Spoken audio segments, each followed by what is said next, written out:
programa Palavra Ética tem uma satisfação muito grande de receber o mestre Nego Ativo. Eu tive a felicidade de conhecer essa pessoa há muito tempo e mais ou menos acompanhei a vida dele.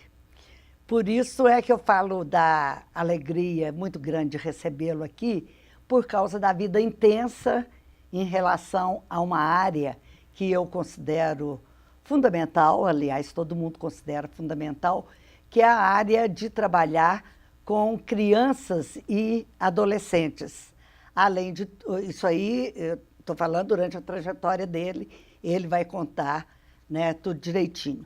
E atualmente ele trabalha muito com música, né, uma música que tem tudo a ver, e é com ele que nós vamos conversar, o mestre Nego Ativo, que sempre eu chamei de negativo. Então, e não tem nada de negativo, nem no nome, nem na história dele, né? Ele vai estar falando para nós. Então, o mestre Nego Ativo tem o nome dele de batismo, Ramon Lopes, mas hoje ele é conhecido nos meios culturais, né? Mestre Nego Ativo. Quando ele era negativo ainda, ele foi um dos fundadores de uma escola de capoeira, que era a escola Porto de Minas. Ele foi fundador também do bloco Afro Porto de Minas, que foi um bloco que existiu lá na terra dele, no bairro dele, que é o bairro Maria Gorete, e ele chamava a turma toda para ir para a rua com os tambores dele, com as coisas que, com toda dificuldade, ele conseguia, e era o carnaval lá da época, eram as comemorações. Ele também foi um dos fundadores, não, ele foi o fundador da banda Berimbau, né, que nós até escolhemos como título para dar o crédito para ele aqui. E ele está trabalhando, ele vai contar a altura que está, né, num documentário que é sobre os quilombos, né, o quilombola.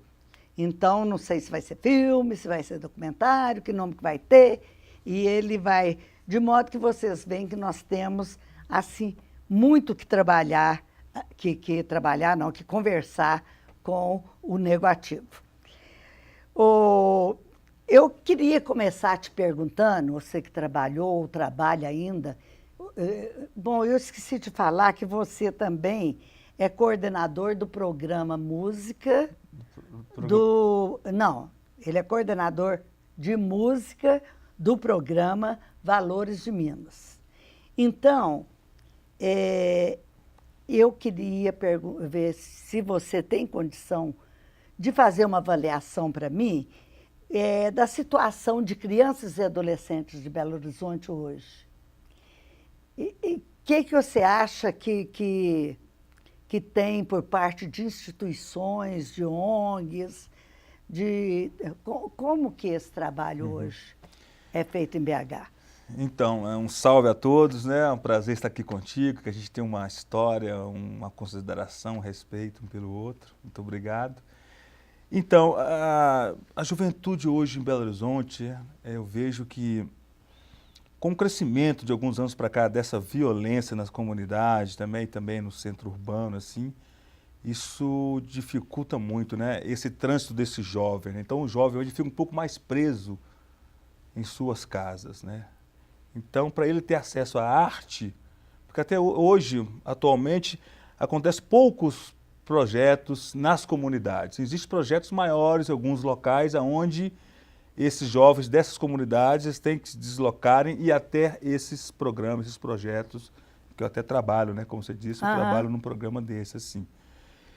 E hoje eu vejo a juventude, ela enfrenta um grande conflito, assim, né? Além da violência, tem essa questão também da religião, da sexualidade também, né? Desse avanço tecnológico também. Então, isso é muita informação para essa juventude. Então acaba tendo conflitos assim a níveis até muito sérios. E pouco lugar para discutir, Exatamente. E resolvê-los. Exatamente. Né? O Valores de Minas é um programa que ele dá essa oportunidade, que por meio da arte a gente trabalha a cidadania, onde a gente concentra ali, são 570 jovens.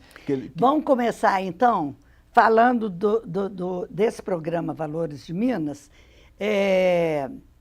que eu achei umas coisas muito legais e tal, e eu sei que vai contar para nós. Então, começa a contar, ele funciona onde? Você já falou do universo, né? Uhum. De meninos. Uhum. Então. Tá. O programa Valores de Minas, ele hoje está num espaço que é fundamental para a cidade, né? É significativo também, É significativo, né? Porque foi um espaço que num passado recente tinha a FEBEM. Prendia as crianças. Exatamente. E hoje é um espaço, o Plug Minas, o Valores de Minas, é um espaço onde acolhe esses jovens, né? Então, isso é muito bacana. E no Valores de Minas a gente trabalha com a arte que conduz, né? Toda essa riqueza. Então é um universo 570. Qual que é a idade deles? Entre 14 e 24 anos. E aí lá ele escolhe qual modalidade que ele quer fazer durante um ano, né? Circo, artes visuais, teatro, música e dança. Ele passa por essas áreas, né? E no final do ano a gente constrói um grande espetáculo, né? Com todo o elenco, com figurino, com cenário. E o grande barato desse programa é que realmente promove esse intercâmbio, né? Onde os jovens possam estar ali presentes ali e promove esse intercâmbio ali de conhecimento, de amizade, de reflexão. A arte ela tem isso, né? A arte é uma ferramenta, um instrumento de grande potencial para reflexões, discutir a cidadania, né? Praticar essa cidadania. Uhum. E lá esses adolescentes jovens, né? Tem a condição de, por exemplo, por um ano eu quero dança, aí eu quero circo, aí eu tenho condição de rodar essa... Normalmente durante um ano que esses jovens ficam, que cada ano troca. Isso. Cada ano troca. Então o jovem no início do ano, eu quero fazer circo, eu quero fazer circo o ano todo, eu quero fazer teatro. Não, sim. Mas durante o ano também ele percorre, ele tem contato com as outras áreas artísticas, isso que é grande, a riqueza até aí, né? Porque cada modalidade artística traz o seu universo. A sua reflexão, a sua maneira de olhar o mundo, de entender o mundo. Então, isso acaba trazendo uma grande riqueza para eles. Uhum. Deixa eu te contar uma coisa. E fora esse trabalho que você desenvolve, você tem conhecimento de outros trabalhos em Belo Horizonte? Olha, hoje em Belo Horizonte, eu percebo que tem bem menos projetos voltados para essa área social, assim, mesmo, assim. Uns 20 anos atrás, 30 anos atrás, a gente tinha mais projetos menores nas comunidades, mas funcionavam, né? Funcionavam. Hoje, acho que com essa modernidade toda, eu acho que hoje o foco são outras coisas, né? Deixa eu te perguntar uma coisa.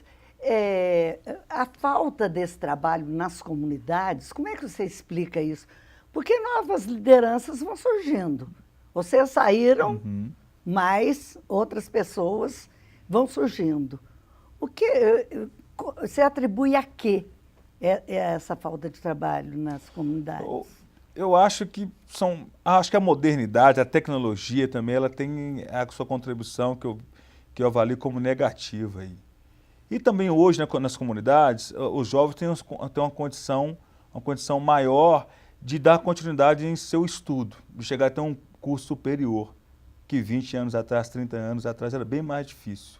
Então, eles se concentravam nas suas comunidades, ali eles promoviam esses projetos, como fossem grupos mesmo, para se fortalecerem ali. Hoje o jovem, normalmente, ele vai para uma escola mais longe, ele vai para a universidade A, B ou C, tem essa facilidade, que é muito interessante também, que é fundamental o estudo.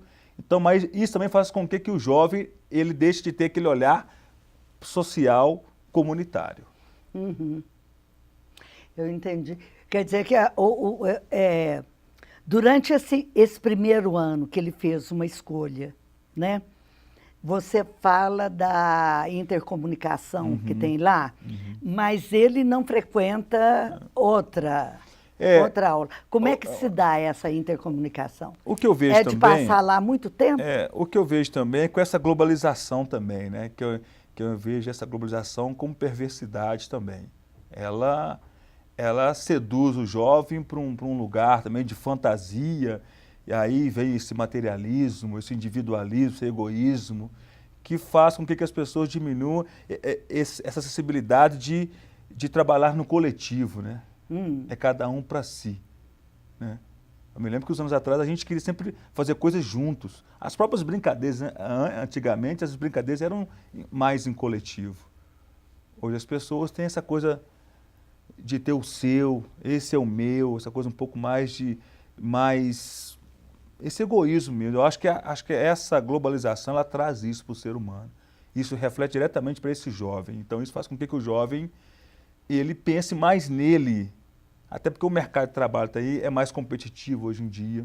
Todo mundo quer trabalhar, de ter, né, adquirir seus bens. Então, eu acho que isso aí faz com que o jovem também ele deixe de praticar esse lado mais comunitário, mais em coletivo, de crescer todo mundo junto. É difícil. Deixa eu te perguntar, você não acha que isso aí tem alguma coisa a ver com falta de... Como é que eu vou falar, hein? Instrumentos públicos de reunir essa turma? Por exemplo, por que não tem um cinema no bairro, assim? Por que não tem Bom, enfim, um lugar de... Eu acho que o que eu percebo, assim, eu que moro na comunidade, na Regional Nordeste, na comunidade do Maria Gorete, não tem um polo esportivo, não tem um cinema.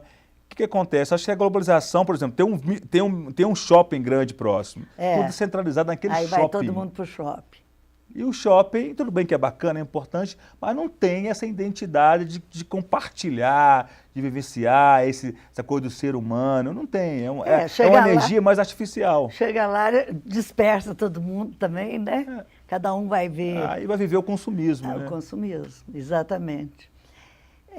Eu tive uma notícia aqui, numa entrevista que eu fiz há pouco tempo, e eu quero saber se você tem notícia disso e como que você avalia.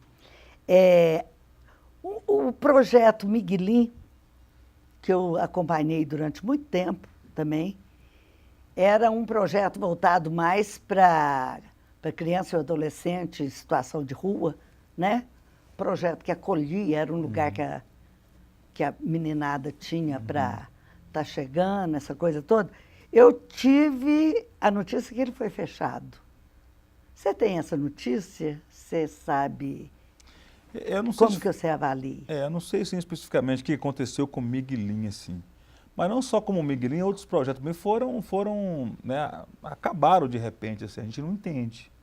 Parece que está tudo resolvido, né? Parece que a sociedade, que essas crianças e adolescentes não estão mais em área de risco. Você não vê mais, como a gente via na década de 70, 80 e 90, os trombadinhos, os pivetes ali no centro de Belo Horizonte, você não vê mais. Onde que estão esses jovens? Bom, nós vamos fazer agora aquele pequeno intervalo, né, que a gente faz de 1 minuto só, e estamos de volta conversando com o mestre Negoativo. Em 1 minuto nós retomamos essa conversa.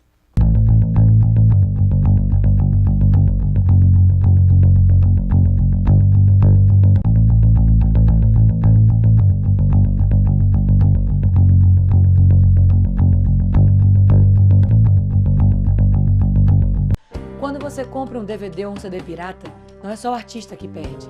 O problema são os outros. O compositor que não ganha, o técnico de estúdio que perde o emprego, o afinador, o produtor musical, o vendedor de loja, todo mundo perde. O talento é original do Brasil, o respeito ao talento também é. Compre produto original, isso é direito. Uma campanha pelo que é direito. Agência Nacional de Cinema, Ministério da Justiça, Brasil, um país de todos.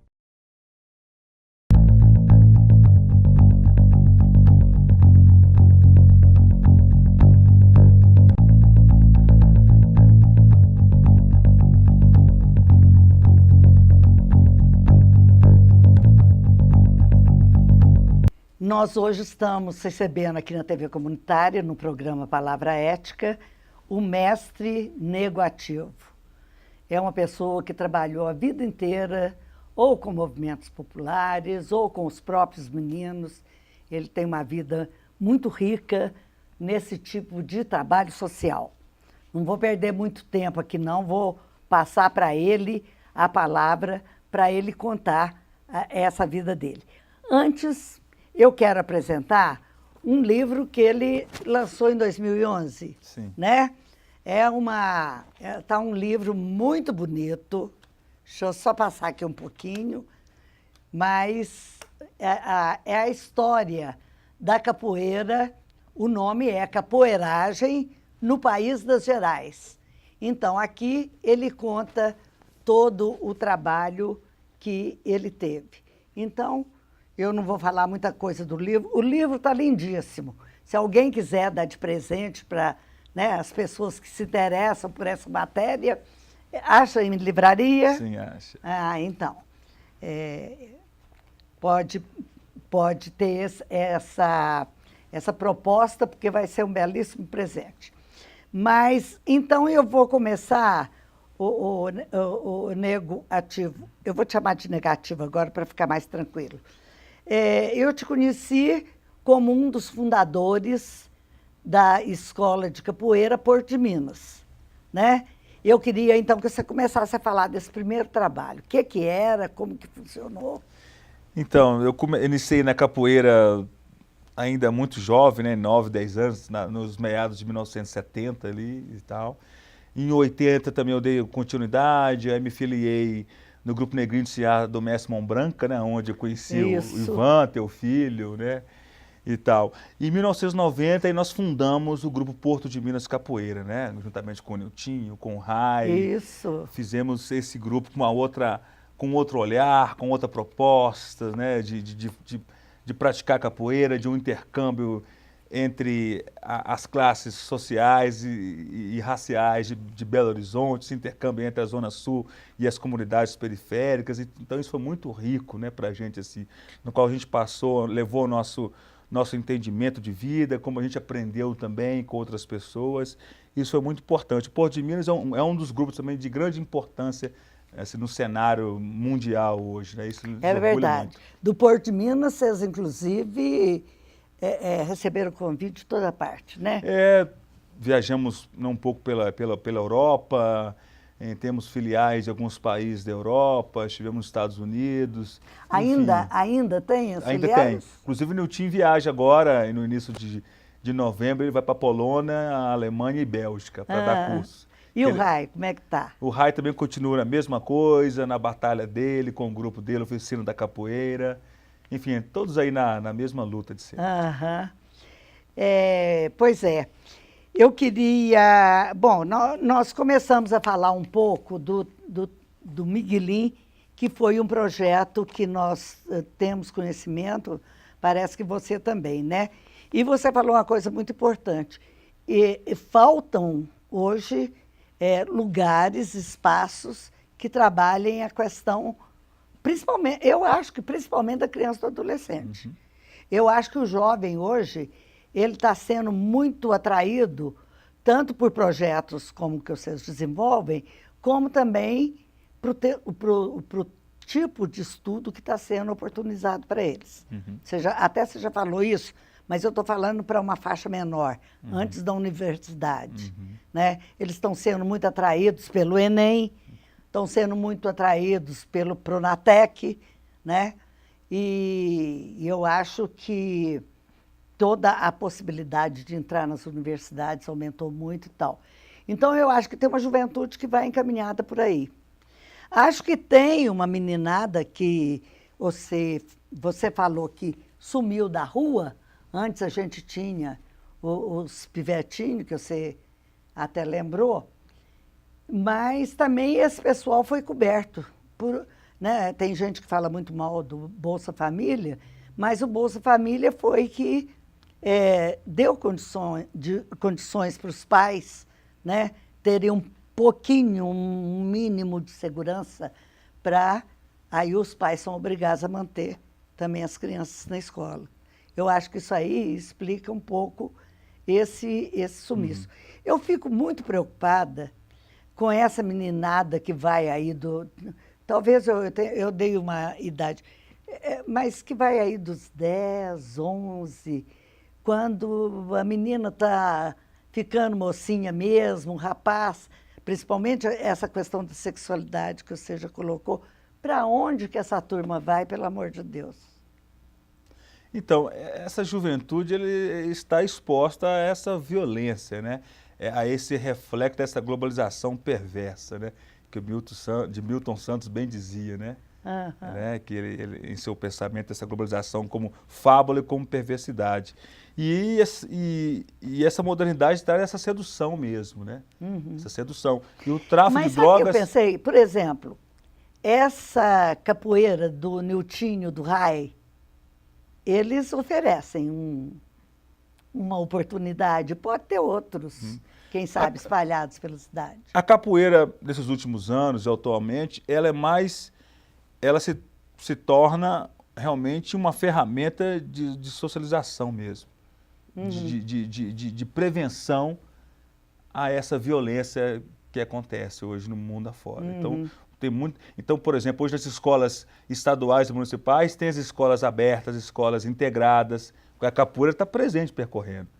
Então a capoeira também é uma forma um instrumento para educar, para indicar, né? Ela tem esse propósito educacional, né? Essa coisa da didática, da pedagogia. A capoeira ela é muito forte nisso. Tanto é que hoje a capoeira, como nunca esteve, ela está inserida na rede escolar de uma forma muito grande hoje em dia.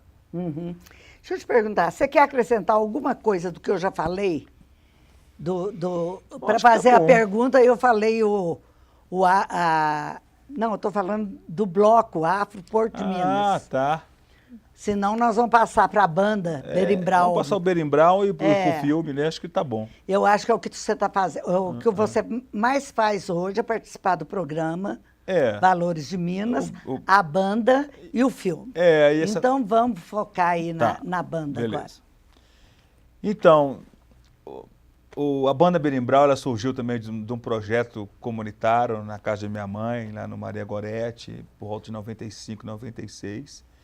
Que a gente sentiu a necessidade de fazer uma música nossa, com o nosso olhar, de falar daquelas coisas que a gente mais acredita. Até porque nessa época de 95, 96, foi um momento muito difícil nas comunidades, aonde o crack estava chegando, aonde a violência estava mais absurda, os jovens estavam mais expostos, mais seduzidos por esse universo, né, do tráfico. Aí surge o Berimbau, com essa proposta mesmo de falar das nossas origens, nós como de matriz africana, de falar de política, de ter um movimento de atitude mesmo, né?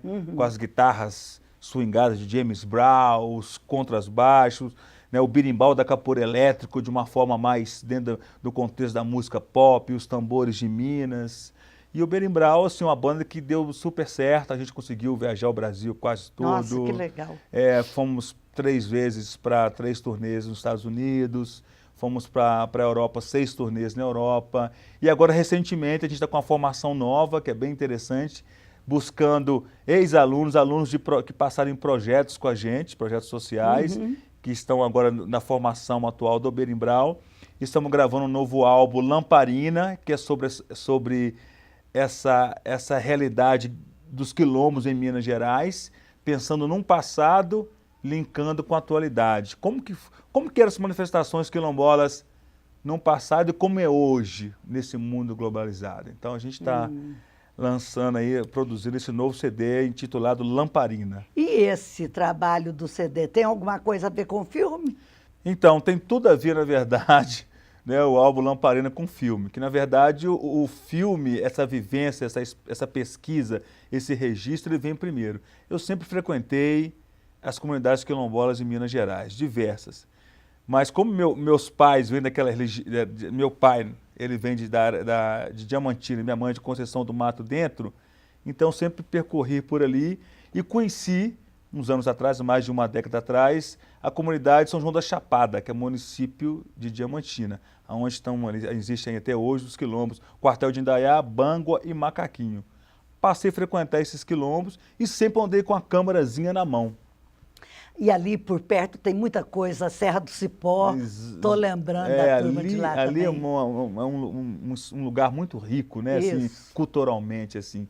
Aí eu comecei a registrar, já mais de 10 anos atrás, depoimentos, né, dos quilombolas, manifestações, costumes, crendices. Fui colhendo esse material, conheci um livro chamado O Negro e o Garimpo em Minas Gerais, que muito me ajudou, muito me inspirou. E aí eu resolvi montar esse documentário, que chama-se Lamparina, Bantus nas Minas Gerais. Ah, que legal. Tem tudo a ver mesmo. Que traz toda essa história, essa história dos povos bantus em Minas Gerais, os povos que vieram trabalhar na mineração no século XVIII em Minas Gerais. Então tem vários costumes. Você vai virar autodidata aí dessa história. Eu consegui colher várias manifestações que hoje nem existe mais, que na verdade a maioria estão em extinção, mas tem uma delas que é riquíssima, que é o Vissungo. O Vissungo é uma língua africana falada e cantada por esses quilombolas da região diamantina no trabalho de mineração. Onde é exatamente essa comunidade? Na verdade, é o município de Diamantina, chama-se São João da Chapada, e perto de São João, ao redor de São João, existem 3 quilombos, Quilombo do Bangua, Macaquinho e Quartel de Indaiá. E aí eu comecei a conviver com essas pessoas e sempre eu tinha uma câmerazinha na mão, registrava tudo.